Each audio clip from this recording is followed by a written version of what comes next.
Let's take about an hour to reminisce on the Nintendo Wii, a console that came out when I was 10 years old, so I have a ton of nostalgia for it. Usually my topics on this channel are collector based, but today we're going to have a little nostalgia trip and just kind of take a walk down memory lane. I'm going to be showing off my Wii collection, but the main content here is my history with the console and the games that I enjoyed on it. I grew up with the Super Nintendo despite it coming out several years before I was even born. At the age of 3, I was given a Super Nintendo, or maybe it was my dad's, I'm not really sure, but I played the heck out of it. Super Mario World, Street Fighter 2, Tetris Attack, Tecmo, NBA Basketball, and Duck Dodgers. Those were the 5 games that I had growing up. And a few years later, I got a Nintendo 64, obviously had Super Mario 64, I played the heck out of Rayman 2, I was a big fan of this Midway arcade collection that I was given. I had a handful of games on the N64, and I loved both of those consoles to death. And at some point later, I was given a GameCube for Christmas one year, and at some point I also had a Game Boy Advance, and I was playing Pokemon, specifically Gens 1 and 2 on the GBA. Never actually had Gen 3 as a kid. And I grew up, and I was always a Nintendo kid, never actually had an Xbox or PlayStation platform for years to come. Funny enough, my first PlayStation console was the PSP. The Wii came out when I was 10 years old, November of 2006, I believe, and I got it for my birthday in March the following year. And it was still sold out. This thing had been sold out for 4 or 5 months. Every time they got in stock, they were just gone. I had been really hoping to get one for my birthday that year, and my dad, worked a 9-to-5 job, and he needed my help to kind of track one down so that he could acquire one for me for my birthday. And I remember being homesick from school one day. I think it was several days before my birthday, and I had called around. I think the last spot I was going to call that day was Circuit City. The local Circuit City actually said that they had, I don't remember how many, maybe it was just one, maybe it was a handful, but I called my dad immediately, and I was like, dude, they totally have one, go get that. And yeah, a few days before my birthday, I was so excited to get my Nintendo Wii with Wii freaking Sports, and we fired it up that night. Just played a round or two of bowling, and I think I had to go to bed pretty quickly after that, so that sucked. But yeah, I very fondly remember opening that thing up and just using the Wii remote to fling a bowling ball down the bowling alley. Like, it was insane that the motion was just in the palm of my hand like that. Nothing had ever been. My 10-year-old, 11-year-old mind had never seen anything like it, and it was the coolest thing ever. Currently today, I have 143 games for this console. I'm not going to cover all the games I played or owned, but I do want to highlight some favorites and some fond memories. Obviously, starting with Wii Sports. What an incredible game where you had 5 different sports with baseball, bowling, tennis, boxing, and golf. I think that was a really awesome thing to pack in with the console. I think that it was such a good tech demo, and I really can't believe they're not packaging anything in with the modern consoles. The Switch 2, I think it's insane. But I digress. I think Wii Sports, obviously, everybody loved Wii Sports. It was one of the greatest things. It was a staple for years in the house. You replayed this crap with all kinds of family members. I mean, that was the thing about this console. Like, they advertised it to everyone of all ages. It was the ultimate casual console. People really, I specifically shared it with family of all ages, family, friends, everything. Everybody was coming over and enjoying some Wii Sports. Even if it wasn't like their original intention when coming over. Like, that was just something that you got to do with new people. Everybody had to make a Mii, and it was a blast. It was a lot of fun. I had friends that also had the Wii, and being able to add someone online, this was my first online console. Like I said, I didn't have an Xbox, and Xbox Live, as far as I'm aware, was not super prevalent on the original Xbox. Like, obviously it became way more mainstream on the 360, but this was my first foray into the world of online gaming, and specifically like in the early months there.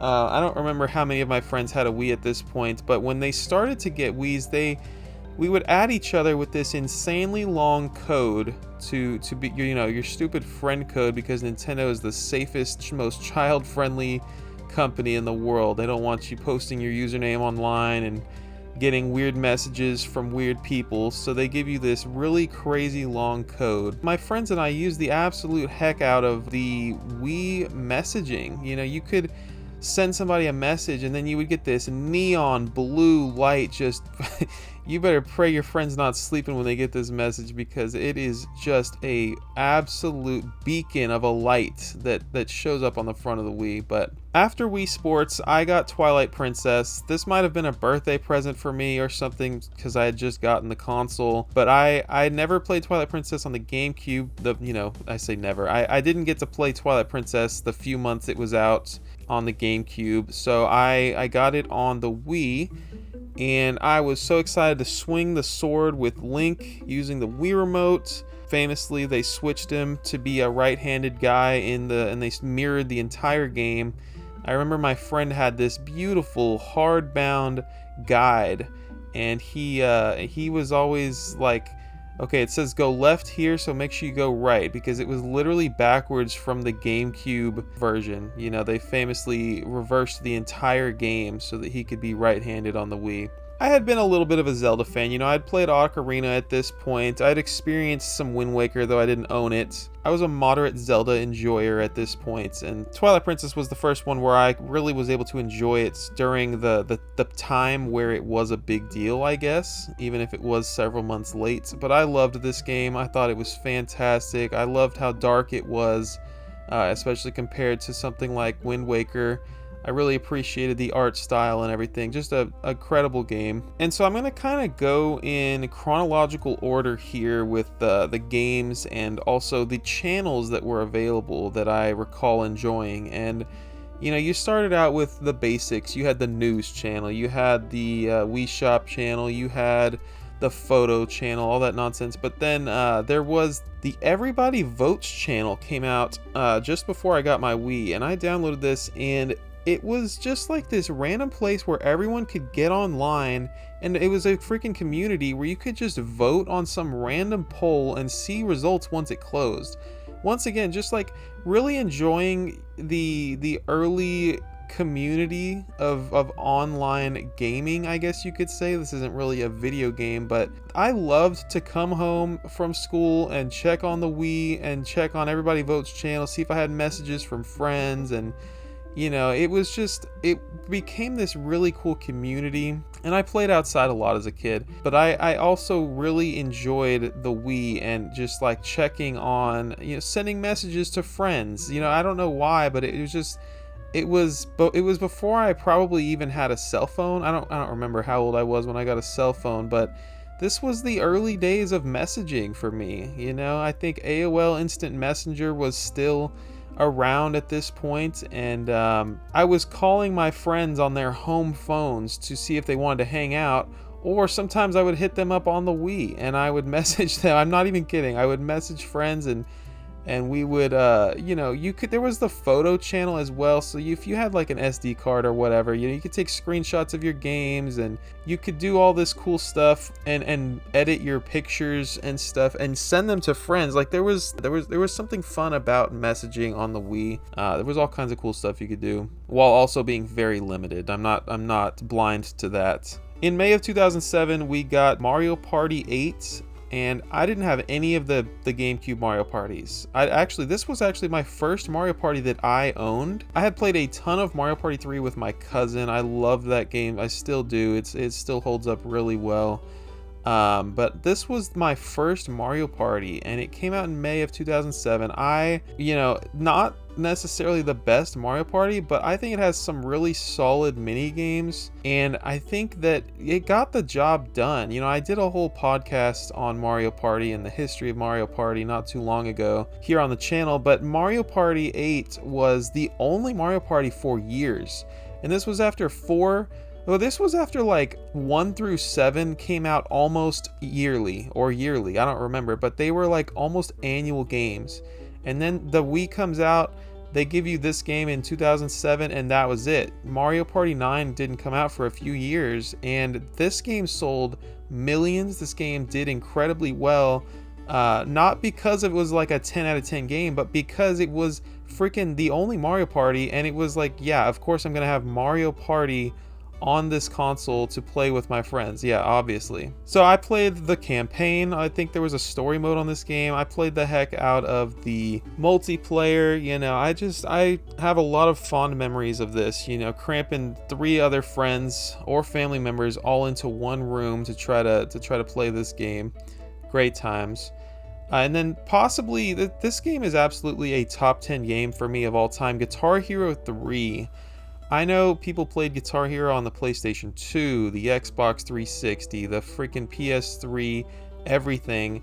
I think a lot of people played it on Wii. I played Guitar Hero 3 on Wii. I actually just played this game last week. I'm not exaggerating. I love this game.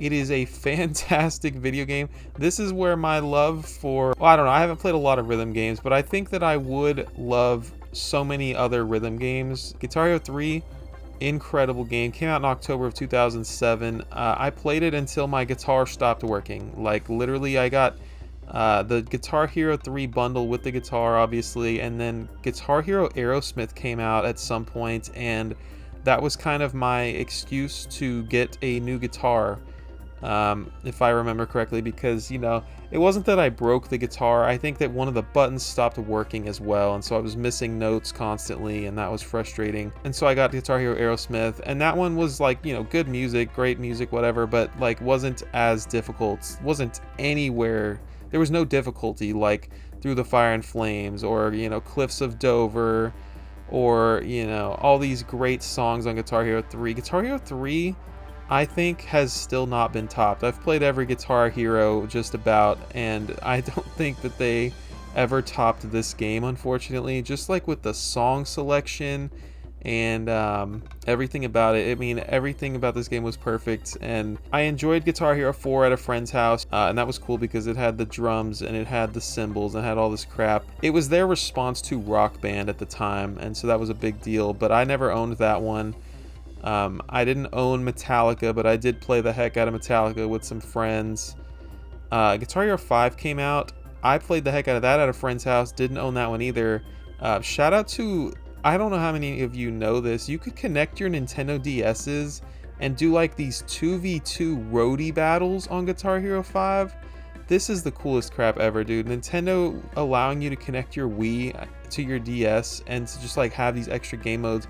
I don't think anyone took advantage of this, but we did in my friend's garage all the time. I was really freaking good at Guitar Hero at this point, but you could have two guys on guitar against each other, and then 2 guys on their DS's, and they would be your quote-unquote roadie, and so they would be attacking the enemy guitarist with like things on their screen, you know, making them miss notes. It was just a little gimmick thing, but a really cool idea. And so I'm not gonna lie, I came home and played the heck out of Guitar Hero 3 like so many days after school.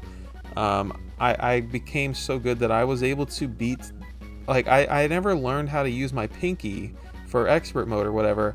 I played through the entire game, including Through the Fire and Flames, with 3 fingers on expert mode, and I still can. It might take a little practice. I might need several warm-up rounds nowadays, but I loved this game so much. And so, you know, we're skipping ahead to 2010, I think, with this one, but Warriors of Rock came out. I think it's like Guitar Hero 7 technically, or whatever. Maybe it was 6. Guitar Hero Warriors of Rock came out. I bought it day 1. And this one sticks out in my mind as being my first game that was $60. This must have been around the time that games were starting to increase from $50 to $60, and I don't think anyone was hyped for this game. I think Guitar Hero was dead, to tell you the truth at this point.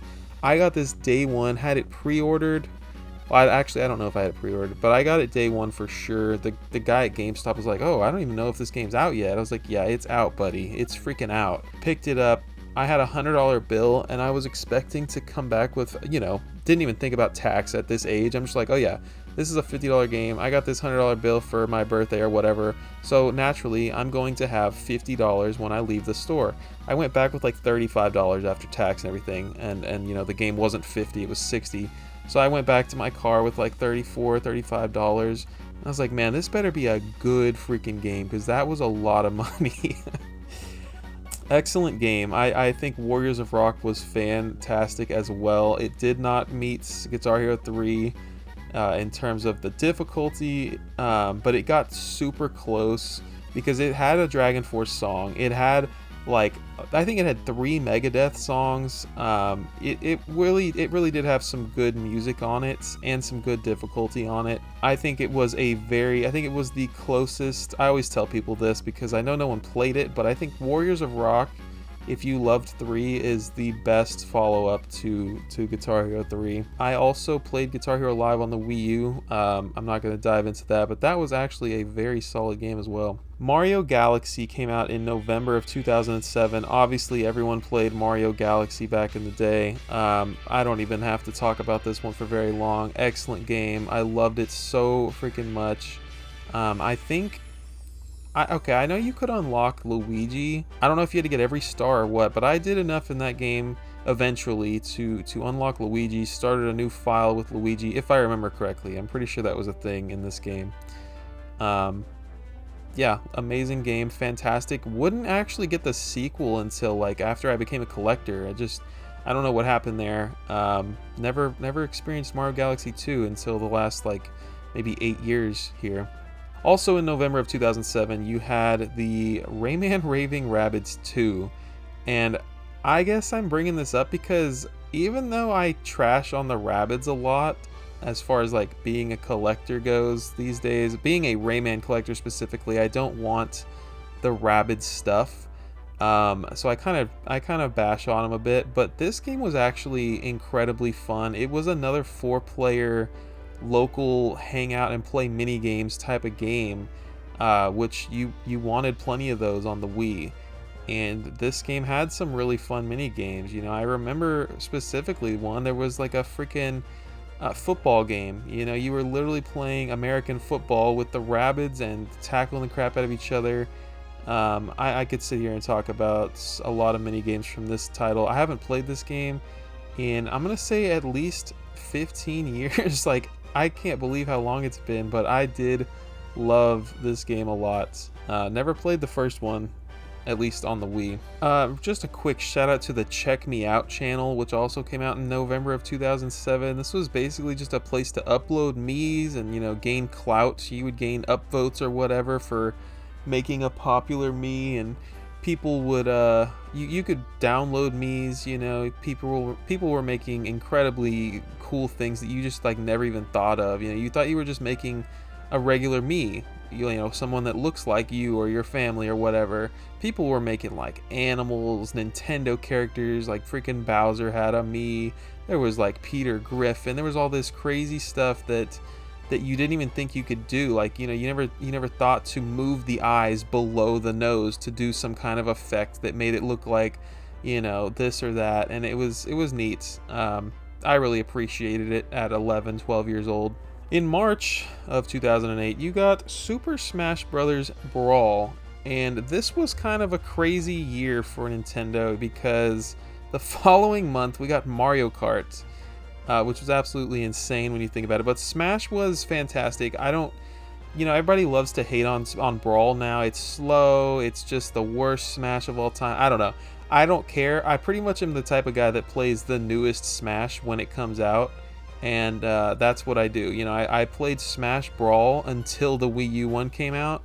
I know all my friends went back to Melee. They started playing Project M and all this crap. I'm not on some super competitive Smash Brothers level. I just play Smash and get really good at whatever the newest one is. And I say really good, relatively speaking, because I could not enter a tournament. But I've played hundreds of hours of Smash Brawl, and because this was the only one for like a very long time, me and my friends played this well into college. You know, we were still, even though we didn't go to the same college, we would bring a Wii and just hang out at each other's college campus and just play this game with each other. And you know, I famously used the Wii remote to play this game. I loved having a D-pad instead of an analog stick. I don't know, it just made more sense to me. It's a 2D game, and I felt like the D-pad left, right, up, down was all I freaking needed to be really good at this game. I was a Toon Link main. Yeah, I loved this game to death. Mario Kart came out the following month, and that was, again, you know, this is one of those games where it's like, at the time, it was the best. It was so good. Everybody freaking loved it, and I loved playing online. We didn't even talk about Smash Online. Smash Online was absolutely brutal. It was unplayable. I remember trying it, and I could not believe that they had released it like this. Like, I literally remember, you know, it was just so... Now, I'm not even, like, exaggerating. It was so laggy that it was unplayable. And I'm sure that that was heavily dependent on your internet speed. And in March of 2008, I can tell you right now, internet speed wasn't as big of a deal as it is right now, 20 years later almost. But I mean, I probably had the average American internet connection, and probably so did my friends. And so, just a terrible, terrible experience. Mario Kart Wii, somehow, fantastic experience. Mario Kart Wii was so fun. It was the motion controls. It came bundled in with the Wii wheel that you didn't even need. And I remember getting the big box for whatever, I don't know if it was Christmas or if it was just a random gift, but at some point I got Mario Kart Wii, and my uncle got it for me, and we played the heck out of it locally. We played the heck out of it online. Me and my friends would play online together. Me and my friends would play locally together. I'm pretty sure you had a rank, so you could actually rank up and down every time you raced online. That was awesome. I mean, just what a freaking time to be alive. You had Smash Brothers, and then you had Mario Kart, and it was just banger after banger. Really great year for Nintendo, and we're not done there. We'll get to another one at the end of the year that I personally loved so much. But I want to take a minute to talk about the Wii Shop Channel here. I told you I grew up with the Super Nintendo, the N64, the GameCube, so I had been, you know, exposed to Nintendo's history before even like really getting into being a video game enthusiast, dare I say. Like, before I was even really like a person who cared about retro quote-unquote gaming, and a person that like was into, I don't know, like even before I had a Wii, I was pulling out the Super Nintendo, you know, to play Super Mario World again, despite the console being like 20 years old. Like, I was enjoying this thing and keeping all of my games. I was never selling games to GameStop. I was enjoying older games all the time, and that might be because I just didn't, you know, we weren't rich. I wasn't getting new games all the time. I was getting them for birthdays and holidays, and you know, nowadays I'm a collector. I've got an unbelievable amount of games that I will never play. At that time, you know, all of us have experienced this. You had a game and you played it, and you played the heck out of it because you weren't getting a new one for a while. Because of that, I think I pulled out the N64 a lot. I think I pulled out the Super Nintendo a lot, and just like experienced those old games that I loved on repeat. You know, I must have beaten Super Mario World a dozen times. But the Wii Shop Channel, man, this thing was the coolest thing ever. You could download games to your console, and this is when I started to learn about the NES a little bit. You know, I knew about the NES, but I didn't know about the rich lore and the history of all the games on this console. And so I would just browse the Wii Shop Channel and just, you know, read about it and see, wow, this game came out in 1992. This game came out in 1994, and it has a Japan logo on it, so it must have been exclusive to Japan or something. And I would just watch I don't think they had trailers, but I would read the descriptions about the games, and you know, every once in a while I would get $10 to spend on the Wii Shop Channel, and I was so picky about the games I picked on this, because obviously no job at this point, still a youngster. and I was just browsing, perusing the shop channel, and I was like, okay, well, we got to get Mario 3. You know, this game looks freaking awesome. I've never played this. Let's get this. I got Adventures of Lolo. You know, I had previously experienced some games on the NES at my uncle's house, and I enjoyed it. I enjoyed Adventures of Lolo that way, actually, and I remember that game distinctly. Bought that game, played the heck out of Adventures of Lolo. It's such a fun puzzle game. I honestly, I don't think I ever beat it to this day. Bubble Bobble, I did beat this one co-op with my cousin. Just a fantastic game on the NES. I think that I think it's aged pretty well as a platformer, and it's just got so many levels on it. Really fun game to play co-op. Believe it or not, I experienced Streets of Rage 2. This was probably I had the Sonic Mega Collection or whatever on the GameCube, so I had played a lot of Genesis Sonic games that way.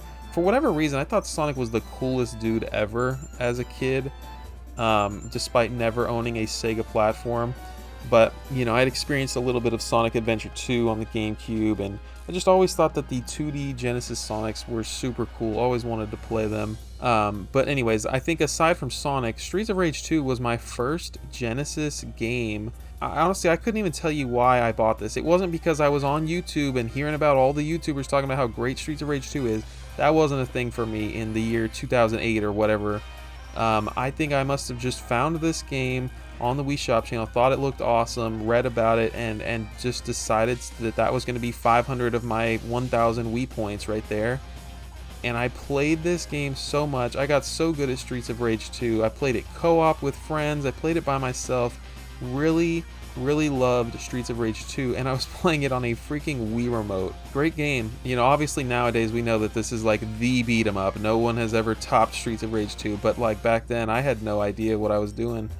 I just happened to stumble across, you know, the greatest beat 'em up ever. I also had Galaga, you know, just a quick mention. Galaga's amazing. I got pretty freaking good at Galaga on the Wii. I couldn't tell you if it's like, it's probably the NES version, so it's probably, I don't even know how true it is to the arcade version. But, you know, I can hold my own at the arcade Galaga thanks to all of my Wii experience.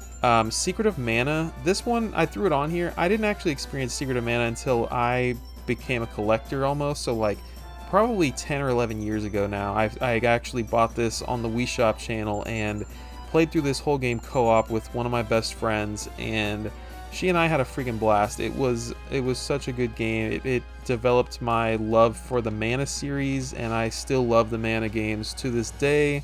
Recently played through Visions of Mana. Hit me up if you want to talk about the Mana series. I love these games. On the other side of things, so you had the retro side of the Wii Shop Channel, but you also had WiiWare. And this is where you had like basically iPhone games on the Wii, you know, before the iPhone and the Apple and the Android stores were like big. You know, the WiiWare games were a big deal to me, at least. I don't think anybody at school even knew what WiiWare was, but I was getting really deep into Nintendo and Nintendo lore. And you know, this is probably the era where I just became like so fascinated with retro gaming and you know, Nintendo's deep history, and I was really getting into, like, all of this to say, I think this is probably where I started to really become like a Nintendo person and a video game person, and just like really appreciate everything that was making this industry. You know, I was really getting deep into video game history. I loved it and appreciated the heck out of it, and kind of shaped me into who I am today, you know. On the WiiWare side of things, there's two games that really stick out to me. World of Goo was probably the most popular game on WiiWare, if I had to guess. This was just a really fantastic puzzle game. And then Defend Your Castle. Holy crap, dude. Defend Your Castle, man. I don't know if anybody played this game. I loved it. It was basically a tower defense game. You were literally defending your castle. You had a castle. You had like 4 towers on the castle. And, you know, those would have archers or some other type of person. And this was just a really, like, cheaply made game that held up so freaking well. There were, it was stick figures is all it was. It was stick figures, and they would come to attack your castle, and you would literally pick them up by pinching them with A or B or both, I think, on your Wii remote and throwing them into the sky. so that when they came down, they would crash and die. And you would just like, you would have to be so fast to pick up these stick figures and throw them into the air. And there was upgrading. I'm going way too deep into this game, but man, I might have to fire this up later. This was such a good game. But now back over to some regular games, I guess you could say. Mario Super Sluggers came out in June of 2008. I don't remember when I got this game. I feel like it wasn't until Christmas of that year, but this was my first Mario Baseball. I didn't play the GameCube one. I thought this was fun. It had a decent, I mean, let me just say, I'm talking from like 17 years of memory here. I have not played this game in at least 16, 17 years, but I remember it had like some cool RPG-ish storyline, maybe. The campaign was fine. It took me like maybe 3 hours to beat or something crazy. But it was nice that it at least had a campaign. And then there was the multiplayer, which I did get some enjoyment out of. It took more learning than, it was a little bit less casual. It took a little bit more teaching for the friends and family to come over and learn how to play this, so this one didn't get popped in as much, but it was really cool the way that you could have like buddy team-ups or whatever, like depending on which characters you chose for your team, they had different special abilities. I remember this being a pretty good game, and of course you could swing the Wii remote to swing your bat and stuff, so I remember that being fun, but definitely didn't get as much playtime as Mario Party 8 or Mario Kart Wii. But November 2008, this was a massive one for me. I don't think I got it until Christmas, but Animal Crossing City Folk, one of my favorite games, one of my favorite memories, I think, from this era. I got Animal Crossing and the Wii Speak separately. I didn't get the big box bundle. For whatever reason, my parents chose to buy these two items separately. My friends and my cousin, we had all decided like, yeah, we're gonna put this on our Christmas wish list. Hopefully we get this because this game looks awesome. We loved Animal Crossing on the DS. Some of us had experience with the GameCube one, and it was like, holy crap, we're going to be able to visit each other's towns from our houses. Like, we don't have to get local and hang out. Like, we can actually talk to each other. Like, this was mind-blowing. This was before we had Xbox 360s and game chat. When I say we, I mean like my local friend group or whatever. Like, we weren't playing Call of Duty online at this point. That would be a few more years for me, but yeah, before I had the ease of access of just hopping into a party chat on Xbox 360, Wii Speak was where it was freaking at, dude. My friends and I had hours upon hours of endless fun just playing Animal Crossing all winter break, and then into the next year, just Animal Crossing City Folk. Like, hey, get online, let's play, let's go visit each other's town, let's go do this, let's go do that. Animal Crossing City Folk, probably the most hated, I would say. People don't talk about this one ever. It seems like every other Animal Crossing game is just so beloved, and City Folk is where I spent countless hours with friends. I was 12, 13 years old at this point, enjoying the absolute heck out of Animal Crossing City Folk with friends, until like 3 a.m. every night. Like, we would just have so much fun talking and being in separate houses. Like, it's something we take for granted these days, but like, this was a big deal for us, and I loved this game so freaking much. I thought it was really exciting that, we weren't having to go from square to square anymore in terms of like going from screen to screen in this game. It was a rolling world, literally a rolling world. If you've ever played this game, it's really cute and cool the way that it's just like you're on like a sphere basically, and you're just kind of roaming the world. Well, I mean, what a great game. I haven't gone back to play it in 10 years, but I'm sure it isn't as good objectively as the other Animal Crossings, and I'm really just, this is a nostalgia video, and this is the most nostalgic game for me probably. I just had unbelievable amounts of fun with this freaking game. And I guess a quick shout out to the Wii Speak channel. If we weren't playing Animal Crossing, you could just hop on this Wii Speak channel which, by the way, if you don't know what the Wii Speak is, it's just a microphone for it goes on top of your sensor bar, or you can put it anywhere you want, but basically it is a add-on that connects to like the USB port of your Wii, and you could talk to people and that was it. That's all it was. You couldn't see each other. That wasn't a thing until the Wii U. But yeah, the Wii Speak channel came out, and it was just like, it was basically just being on a group call with your friends on the Wii. I mean, there wasn't really a need for it if you had a cell phone or a house phone even, but my friends and I used this a little bit. I think it had some stupid features on it, like probably like some voice changers or some crap. Like, I don't even remember what was on it, but we didn't use this as much as, you know, just talking and being on Animal Crossing. And I've mentioned the Xbox 360 a little bit. Let's talk about the first-person shooter era. You know, I love Call of Duty nowadays, and it started probably in like 2010 for me. Whenever Black Ops came out, I was really big into Call of Duty Black Ops 1 because that's the year I got my 360. But before then, I was playing Call of Duty World at War on the Wii. Literally online, played the campaign. I was playing the absolute heck out of this game on the Nintendo Wii with motion controls. I kid you not. This game came out in November 2008.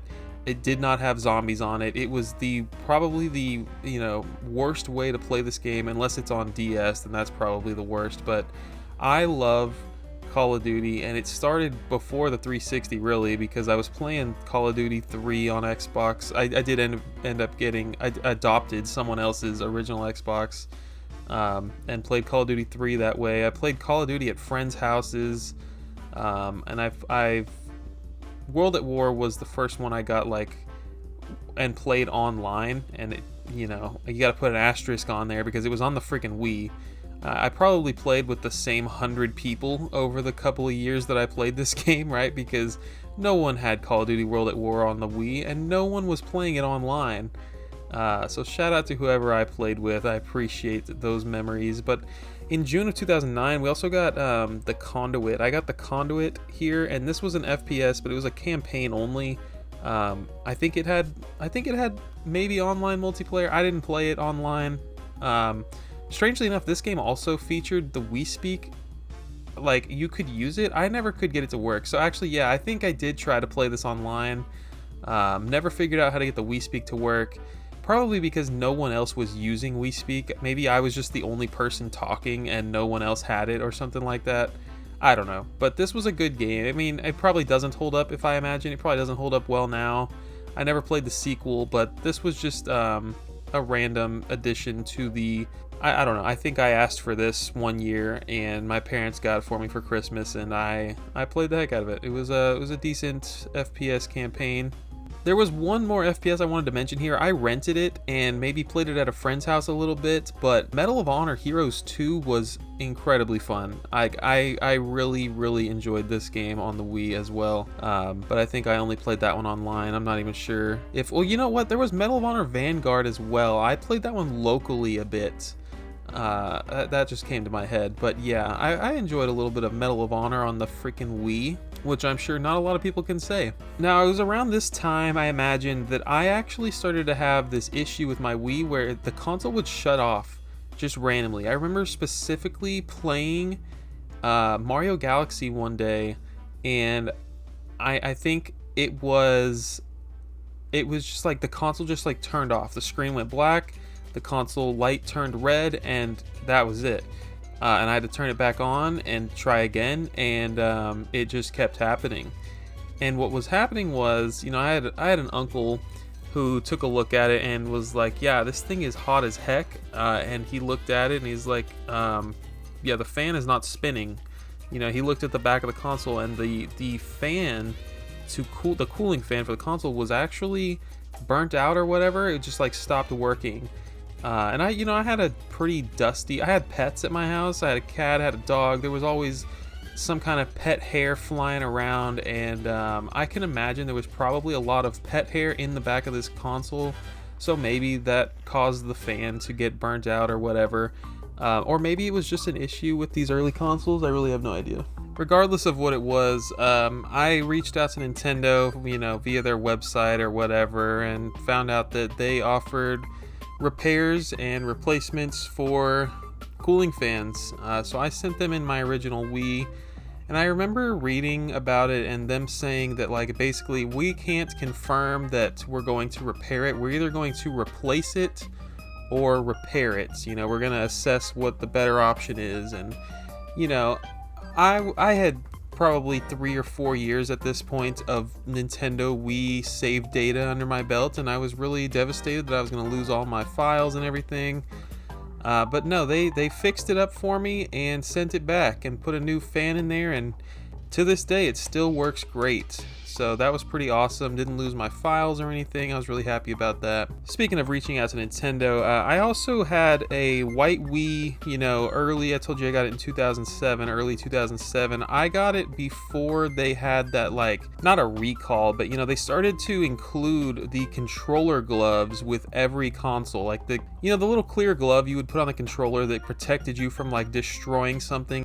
Those started to become standard after so long. They started to include those, and they also updated the wrist strap design so that you could, it had a clamp on it, so you could get it to the right distance and clamp it down. So my Wii remotes and my Wii console, I didn't have that clear glove or anything, so I was actually able to get 4 free controller gloves from Nintendo. I remember that. They sent them right to my house, and all I had to do, I think, was prove that my Wii was from the pre-glove included era, so to speak. And speaking of Wii gloves, Wii Sports Resort came out in July of 2009. Everybody played this game. It was holy crap, Wii Sports was so good. Obviously, we're gonna get Wii Sports Resort. I don't know how Nintendo just kept releasing banger after banger and just selling millions upon millions. I know this game was a bundled in game at some point with some Wiis, but I'm pretty sure everybody had a Wii by 2009, and everyone was buying this game with the big box, with the Motion Plus glove that was included, and I loved it. I loved this game so much. It was really freaking good. Really liked the sword fighting. Frisbee golf was really cool. Great game overall. And later this year, holiday time, new Super Mario Bros. Wii comes out in November. I believe this was a Christmas gift for me. That super red cover with that super red case. Everybody had this game as well. It was just one of those 4-player awesome games that everyone needed to have. The first 2D mainline console Mario game in a long time. It was kind of a big deal when they brought back New Super Mario Bros. DS, and this was the sequel to that, and it was just as beloved. Maybe a little bit on the easy side, but overall a fantastic game. I mean, I didn't think it was easy in 2009, 2010 when I was playing it. I played this game to completion. I played it again with friends. I've played it again many times. Just all of the new Super Mario Brothers games are a blast. Maybe not the 3DS one, but I do have a lot of fun with the other 3. Always have. I mean, 4-player co-op Mario, who knew that was something we needed so badly? But they really hit the nail on the head with this game. And a game that they might not have hit the nail on the head with, in August of 2010, your boy was playing Metroid Other M. I don't know if I got it in August, or once again, I might have got it for Christmas that year. Believe it or not, this was my first Metroid game. I know that is absolutely insane for any Metroid fan. And somehow, I liked Metroid enough after this experience that I went and played all of the other games, and I'm a huge Metroid fan now. I think it's crazy because everyone hates Other M. And I just have really fond memories of this game. And, once again, it's been a good 14 or 15 years since I've played it. I want to give it another shot and see if it's just nostalgia speaking, but I really had fun with this game, and I definitely want to give it another playthrough. Obviously, Other M is hated now because Samus looks like a weakling and not herself in this game, but the gameplay itself, really, I enjoyed the gameplay a lot, so I don't know, maybe I'll stream this again someday and play through it, or maybe I'll just play through it on my own someday soon, but I have good memories with Other M. And I think around the same time, my uncle got me Epic Mickey. This game, as a lot of you will remember, was promoted like never before. It was, it was insane how much marketing went into this game. It was always on Nickelodeon or Cartoon Network getting advertised constantly. I remember seeing the ads all over the place. And even learning after becoming a collector, you go back and you learn about these games that you loved as a kid, and you find out holy crap, this game had a paintbrush nunchuck. There was a collector's edition. There was all this bonus stuff you could buy for Epic Mickey. There was just so much promotion around this game. and I don't think it sold super well. I don't think it did super well. You know, I can't even believe that it got a freaking remaster last year or whatever. Like, I don't know. I'm happy to see it. This is a game I never finished as a kid. I never actually beat it, and I don't know if that's because I didn't like it, or if because, you know, in 2010 was probably, I was probably getting to the Xbox 360 era, and I was kind of putting my Wii to the side at this point. I don't know, I'm just guessing Black Ops came out around this time and I got my first Xbox 360, but yeah, we're definitely getting to the tail end of my Nintendo Wii nostalgia. And you know, one of the final games I remember getting for some holiday was Sonic Colors. This game came out also in November of 2010. Fantastic. I really enjoyed this game. I mean, maybe not fantastic. It was a very good game. I think that the internet is pretty mixed on this game. It's kind of a 3D platformer, kind of a 2D platformer Sonic game. I never played all the bad Sonic games on the Wii. You know, I mean, I can't even say they're bad, I guess, if I haven't played them, but you know what I'm talking about. All the other Sonic games on the Wii, I never played them. I never had to sit through Sonic and the Secret Rings or anything. But then Sonic Colors came out, and I do remember a lot of advertisement around this game as well. But I enjoyed this game quite a bit. I thought it was pretty good. I played it to completion, and I really would like to play the DS one. I think it's an entirely different game. I would love to play the DS version of Sonic Colors as well at some point. Last thing to mention here, Club Nintendo was a huge part of my childhood. I loved Club Nintendo. I got free posters, free calendar, like free. I got this awesome pin set that I still have. I only like opened up maybe 5 of them and eventually put them back in the box. You know, I actually had these on my backpack in like middle school. I thought these were the coolest pins ever, exclusive for Club Nintendo members. I was buying Wii games and literally going on the website. For those of you that don't remember or weren't there, like, you would have to go and enter this code in on your computer on the Nintendo website and receive these Club Nintendo points, and I think games expired after a while, so you know, you'd only have like 12 months or 24 months or something like that to redeem these codes for your Club Nintendo account. And so these would often work even if you got a used game, because no one actually redeemed them. So I was out here redeeming all my games for the, I believe it was on DS2, I think. But yeah, I was all in on Club Nintendo. I got as many rewards as I could. I remember they were selling these Mario posters, and I was so happy to have like these 3 Mario posters up. And I don't even think you had to pay for shipping back then. Like, Nintendo rewards today, having to pay for shipping is such a nuisance, and the rewards themselves are not great. Club Nintendo was so cool. You know, there were some really awesome rewards. I think the pin set is probably the best thing I ever personally got. There's also this Wii remote stand, or like holder. It's a soft holder for 4 Wii remotes. I still use it to this day. I'll probably use it till the day I die. I think it's such a cool little thing. And yeah, I think Club Nintendo rewards definitely worth collecting if you're into memorabilia and promo items. I think they're really cool, and they're from an era where not everyone was interested in Club Nintendo. You know, everyone had a Wii. I mean, imagine what small percentage of those people were actually redeeming things on Club Nintendo. So as like the last part of this video, I kind of want to talk about more recent years. I kind of like to talk about my phases of collecting and stuff, but this is all, everything we've talked about so far has been pre-collecting Christian. And now I am this guy who goes back and collects old games, plays old games, and I have this massive collection of 150-ish games, and I've gone back and I've purchased so many Wii games that I've wanted to play as a kid or I didn't know existed, and have got to experience now because I am a full-grown adult with money and a disposable income. So let's talk about some games that I have played since my days of being a collector, so to speak. I looked through my games beaten lists from the last 5 years, and I really have not spent a lot of time on the Wii. So over the last 5 years, these are like the 6 or 7 games I've actually finished on the console. Donkey Kong Country Returns, I played through. This was actually my first Donkey Kong Country. I played through this game, didn't even know this game existed on Wii, and fantastic, excellent, beautiful, perfect game on the Wii. Maybe not perfect, but it is so good.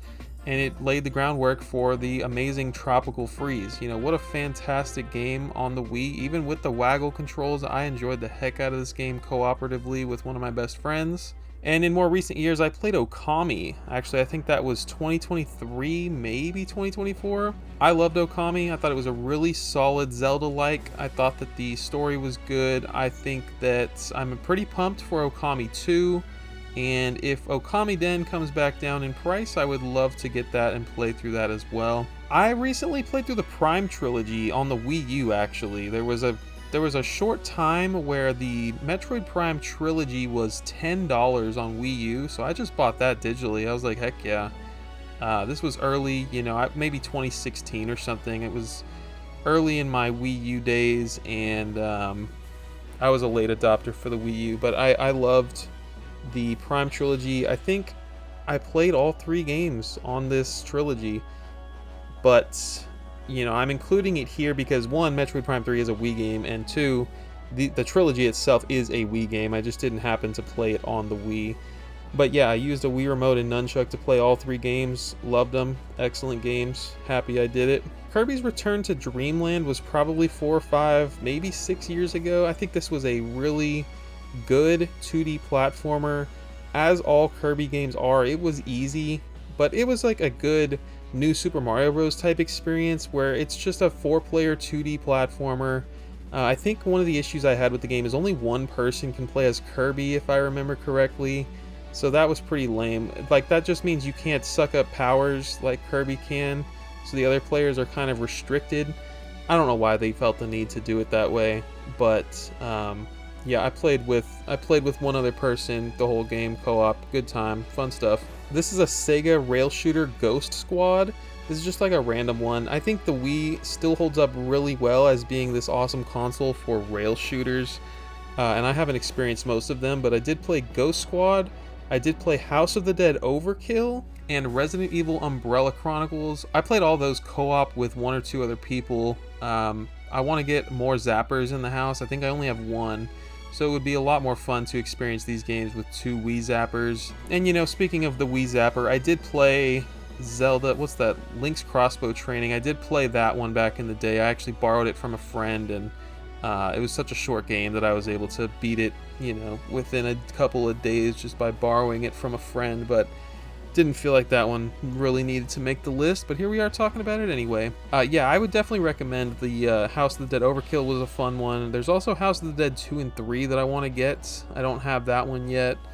I think there's another Resident Evil that is a rail shooter that's not the Umbrella Chronicles.